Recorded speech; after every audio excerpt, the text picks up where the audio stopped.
एक दीवार जिसकी लंबाई 5 मीटर, चौड़ाई 3 मीटर है और मोटाई 9 इंच है, तो उसमें कुल कितने ईंट, सीमेंट, बालू तथा पानी की मात्रा लगेगी। नई जानकारी है, आइए चले सीखते हैं। हेलो दोस्तों, आपका फिर से स्वागत करते हैं अपने YouTube चैनल पे। आपका दोस्त इंजीनियर राहुल कुमार एक नई जानकारी के साथ आपके साथ फिर से जुड़ गए हैं। चलिए आज एक नई जानकारी आपको देते हैं। एक छोटा सा दीवार है जिसका लंबाई 5 मीटर है, ठीक है, और उसका ऊंचाई, चौड़ाई यहाँ ले तो ऊंचाई 3 मीटर का है। तो कैसे पता करेंगे कि हम उसमें कितना ईंट लगेंगे। ठीक है, बहुत सारे जो हमारे सिविल इंजीनियर भाई हैं जो बीटेक या डिप्लोमा किए हुए रहते हैं, बेसिक सा क्वेश्चन है, इंटरव्यू क्वेश्चन भी है और एक कॉन्सेप्चुअल क्वेश्चन भी है जो कहीं भी उसे पूछ दिया जाता है और उसे पता ही नहीं रहता है कैसे कैलकुलेट किया जाए। ठीक है दोस्तों, तो देखेंगे हम लोग। समझ लीजिए सपोज दैट है कि एक रफ ड्राइंग बना रहे हैं। ये दीवार हो गया, ठीक है। ठीक है दोस्तों, तो समझेंगे, पेन चेंज कर लेते हैं। ये जो 5 मीटर का और ये जो हाइट हो गया हम लोग का 3 मीटर का, और ये जो हो गया 9 इंच का चौड़ाई। ठीक है दोस्तों, अब हम लोग आगे देखते हैं। ठीक है, तो हम लोग लिख लेते हैं वॉल का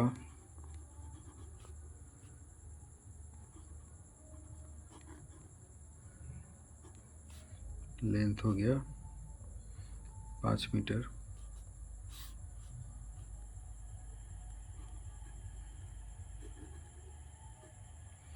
थ्री मीटर और थिकनेस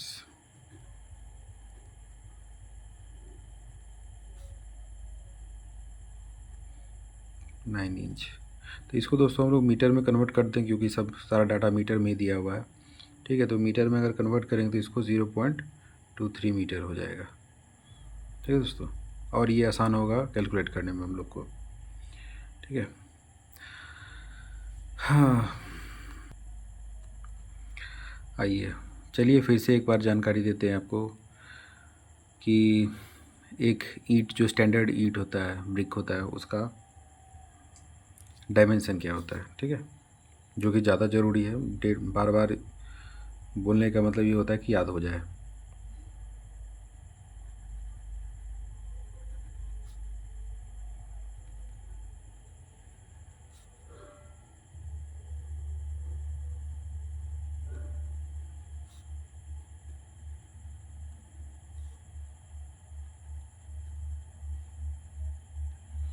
ठीक है दोस्तों, ये हम लोग का स्टैंडर्ड साइज होता है।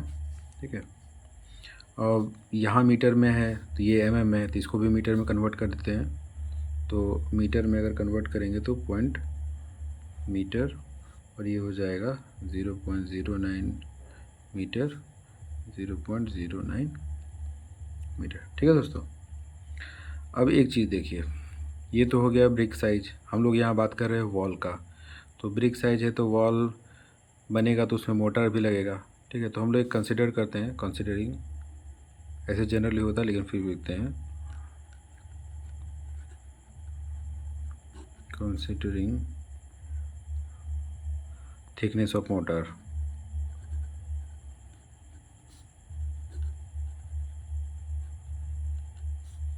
बी मोटर बी क्या हो जाएगा 10 mm, B 10 mm which is equal to 0.01 metre. ठीक है दोस्तों, ये चारों तरफ से हो गया ईंट का, ये नहीं कि एक ही साइड में है, ये चारों तरफ मिला के 10 mm का थिकनेस चले जाता है। अब जानिए क्या कि सबसे पहले निकाल लेते हैं तो वॉल्यूम मोटर के साथ, ये तो विदाउट मोटर हो गया, और मोटर के साथ में वॉल्यूम निकाल लेते हैं इसका सबसे पहले। तो मोटर अगर इसमें ऐड करते हैं तो नाउ विथ मोटर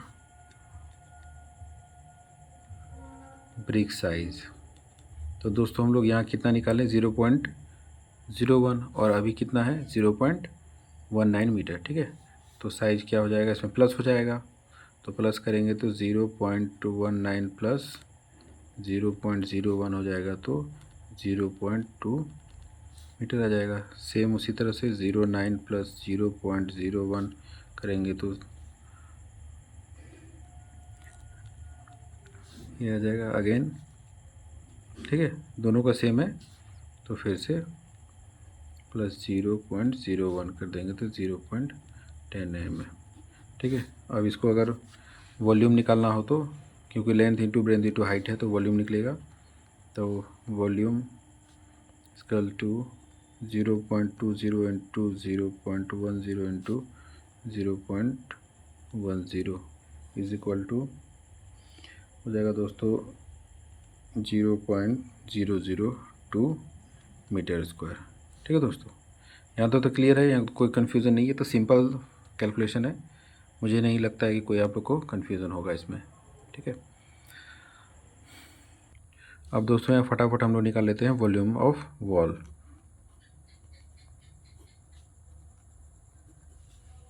हम लोग को क्लियर पता है, यहाँ पर दिया हुआ डायमेंशन 5 मीटर 3 मीटर और इतना मीटर दिया हुआ है, तो इसमें कोई दिक्कत होने वाली नहीं है, सिंपल से निकाल लेते हैं। 5 metre into 3 metre into 0.23 is equal to 3.45 metre cube, sorry यहाँ मीटर क्यूब होगा क्योंकि हम लोग वॉल्यूम निकाल रहे हैं, ठीक है, माय मिस्टेक था। अब देखिए दोस्तों, यहाँ तो वॉल्यूम दोनों का निकल गया, ये टोटल वॉल हो गया और ये एक ईटा का हो गया, तो हम लोग इतना तो जनरली सिंपल कैलकुलेशन के तौर से निकाल सकते हैं कि टोटल वॉल्यूम में इतना डिवाइड कर देंगे तो हमको पता चल जाएगा कि कितना ईट लगा है, ठीक है दोस्तों। अब यहाँ निकालते हैं let number of bricks is equal to volume of wall divided by volume of brick, 1 brick, simple calculation है 3.45 डिवाइडेड बाय 0.002 निकल जाएगा 1725 ब्रिक्स, ठीक है दोस्तों। यहाँ तक तो clear, simple calculation, simple arithmetic बोले, ये तो बच्चों वाली चीज़ है, बस कॉन्सेप्ट है। सबसे बड़ा एक कंस्ट्रक्शन साइट पे डिमेरिट होता है क्या कि ईंटों का बर्बादी कुछ ज़्यादा हो जाता है, बहुत ज़्यादा बर्बाद होता है, तो हम लोग कंसिडर करते हैं कि लेट 5% हम लोग टोटल का वेस्टेज मानते हैं, ठीक है।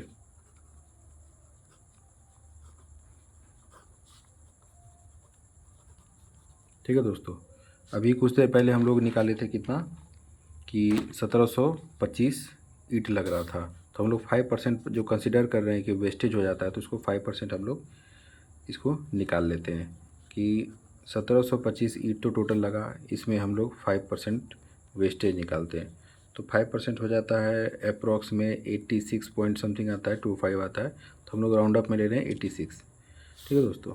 तो टोटल ब्रिक कितना हो गया, टोटल ब्रिक्स इक्वल टू हो जाएगा 7025 प्लस 86, हम लोग को हो गया 1811 ईंट टोटल हम लोग को लग जाएगा, ठीक है दोस्तों। चूँकि टॉपिक हम लोग यहाँ पर दिए थे कि डिटेल एस्टिमेशन बोले या कि टोटल कितना हमको क्वांटिटी लगेगा सीमेंट बालू का ईटा का, तो हम लोग सबसे पहले तो यहाँ तो ईटा तो निकालने की ईटा हमको टोटल इतना लगेगा, ठीक है। अब चलते हैं हम लोग के मोटर में जो सीमेंट और बालू लगेगा वो कितना लगेगा, ठीक है। तो चलिए नेक्स्ट पे, लेट एज्यूम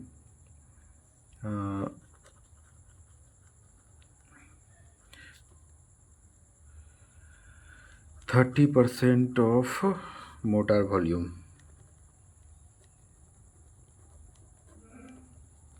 ठीक है, हम लोग एज्यूम किए, ठीक है। तो वॉल का जो वॉल्यूम, मतलब वॉल का जो वॉल्यूम था वो था 3.45, ठीक है।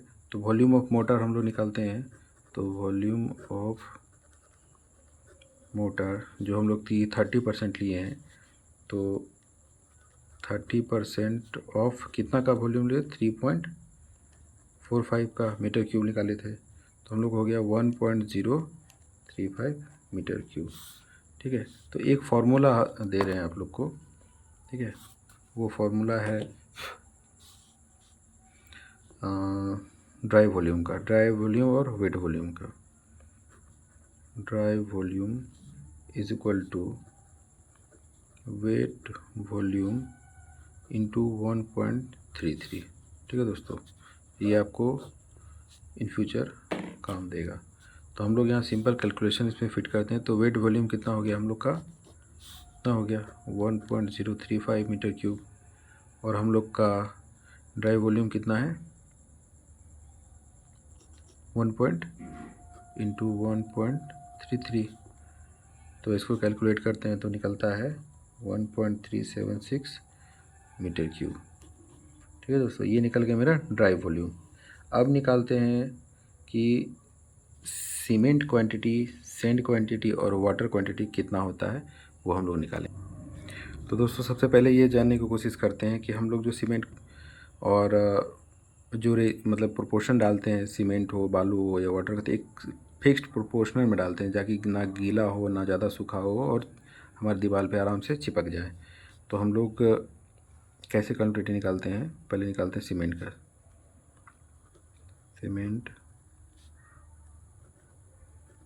सीमेंट क्वांटिटी, ठीक है दोस्तों। तो हम लोग एक मोटा रेशियो डालते हैं, जो भी बात कर रहे थे, रेशियो जो लेते हैं 1:6 पे लेते हैं, ठीक है दोस्तों। तो टोटल रेशियो कितना हो जाएगा, 1 + 6 करेंगे तो 7 आ जाएगा, ठीक है। और एक थंब रूल टाइप का है, वो बता देते हैं कि 1 मीटर क्यूब सीमेंट कितना होता है, इक्वल टू होता है 28.8 बैग होता है, ठीक है दोस्तों। इसी पे अब निकालते हैं हम लोग सीमेंट वॉल्यूम।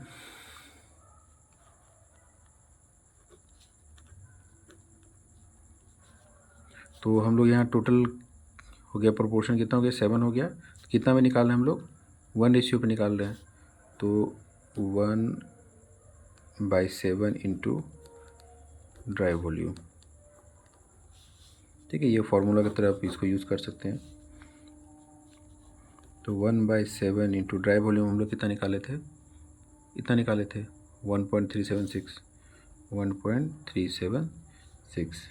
MQ, ठीक है दोस्तों। तो इसका कैलकुलेशन हो जाएगा 0.1965 मीटर क्यूब। ये कैलकुलेशन क्लियर है।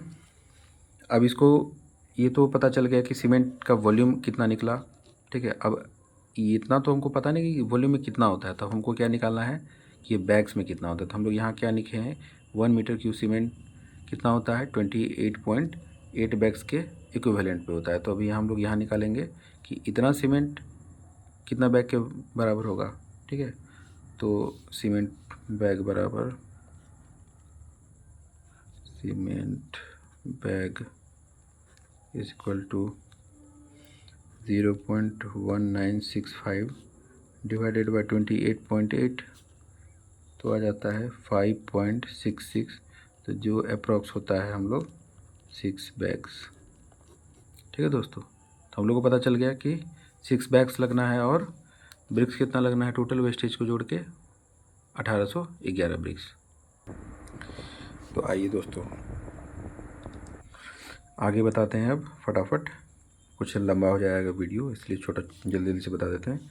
अब हम लोग ब्रिक्स निकाल दिए, सीमेंट क्वांटिटी निकाल दिए, अब बचा सैंड क्वांटिटी। तो सैंड क्वांटिटी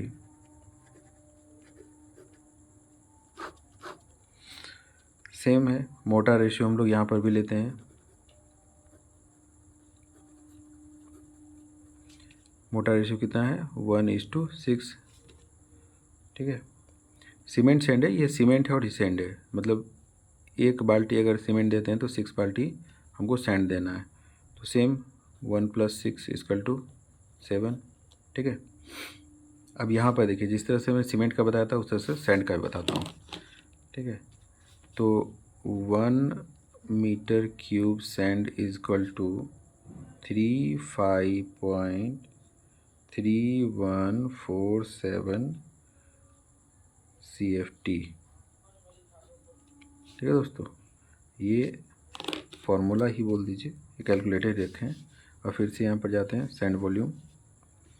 तो सैंड वॉल्यूम = अभी हम लोग यहाँ पहले तो सीमेंट का निकाले थे इसलिए 1 डाले थे यहाँ पर, देखिए, ठीक है। अभी सीमेंट निकाल रहे हैं तो सीमेंट का था तो अभी सैंड का निकाल रहे हैं, तो 6/7 ड्राई वॉल्यूम करना था।